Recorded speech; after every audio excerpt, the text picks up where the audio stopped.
Santé mentale. Aujourd'hui, tout le monde en parle. La santé mentale des jeunes, la santé mentale des femmes entrepreneurs, la santé mentale des employeurs, la santé mentale des aînés. En fait, on en parle de santé mentale partout.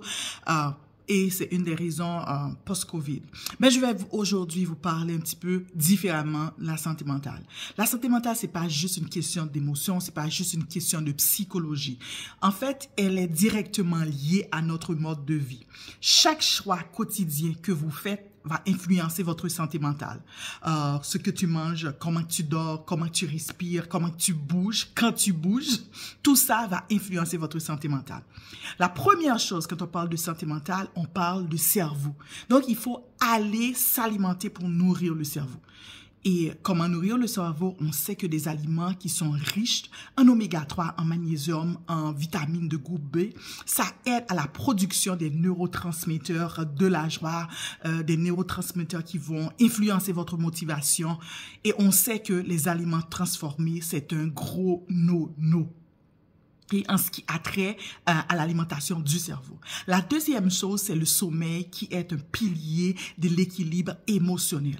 On passe beaucoup de temps sur nos écrans, ce qui fait en sorte que ça diminue nos heures de sommeil. On a moins envie d'aller dormir. La preuve en est bien grande.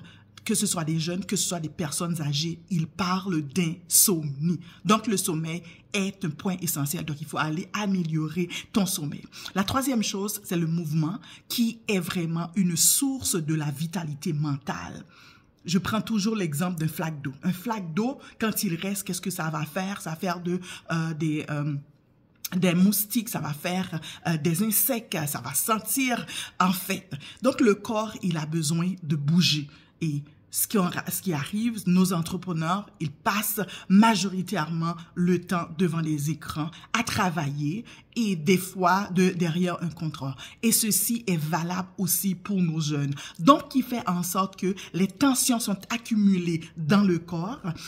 Il y a des raideurs qui s'accumulent. Il y a une moindre élimination des toxines du corps. Donc, qu'est-ce qu'il faut faire? Il faut aller faire le mouvement et respirer de façon consciente. Donc, ce mouvement-là, ça devient comme une prescription. Comme on devait même prescrire de faire des mouvements de façon quotidienne.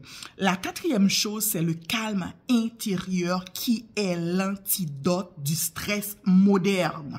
On n'a pas de calme. Quand je vous dis qu'on n'a pas de calme, ça ne veut pas dire seulement que c'est bruyant autour de toi, mais c'est bruyant dans les écrans.